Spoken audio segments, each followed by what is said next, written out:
everyone. Today we're going to be reading Sheepdog and Sheep Sheep by Eric Barclay.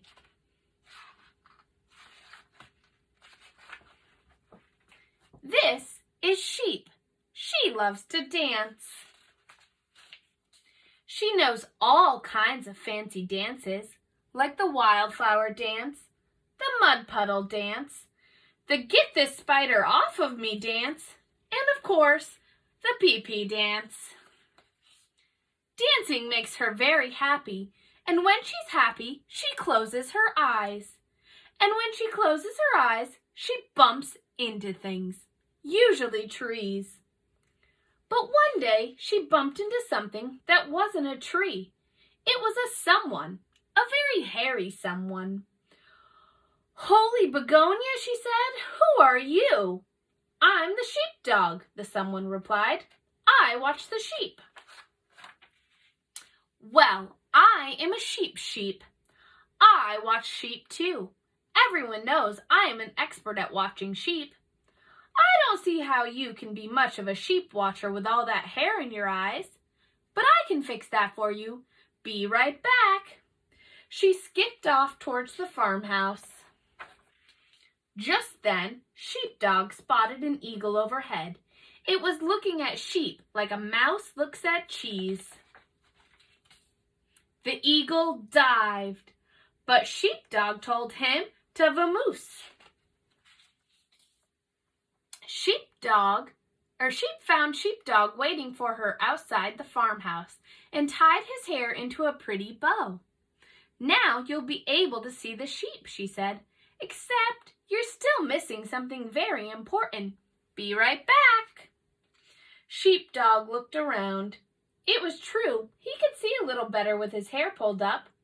There was the shed, and the apple tree, and the coyote. "Coyote!" Sheepdog told him to skedaddle. Sheep returned with some binoculars. "Here you go," she said. "Now you'll be able to keep a sharp eye out for eagles and coyotes." "Now, I don't suppose you have a map under all this hair, do you?" Sheepdog shook his head no. "Well, you're going to need a map so you won't get lost. Be right back." She danced her way toward the old truck to retrieve the map. The dance made her very happy.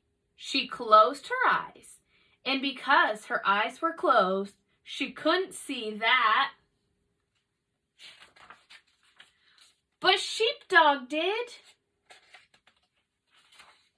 She kept on dancing. She had some extra fancy moves. Like most of Sheep's dances, this one ended with a bump on the head, but she had meant to do that. Really.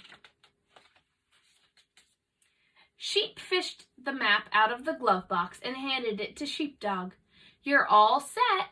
You've got a hair bow so you can see, binoculars to keep an eye out for danger, and a map so you won't get lost." Sheep thought for a moment. "Now, all we need are the sheep." She looked around. Not a sheep in sight.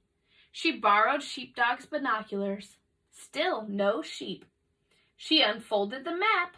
Yep, they were definitely in sheep country. "Where are all the sheep?" she asked.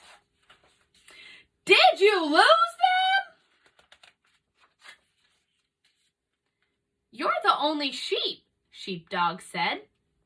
Sheep sat down and thought about being the only sheep and not a sheep. And when she thought, she got very still. And when she got still, she got very quiet. Thinking could do that. Finally, Sheepdog spoke. "Maybe you're not a sheep.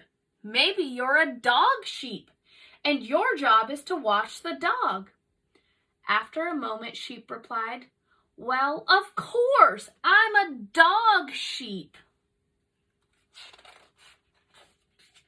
"Everyone knows I'm an expert at watching dogs."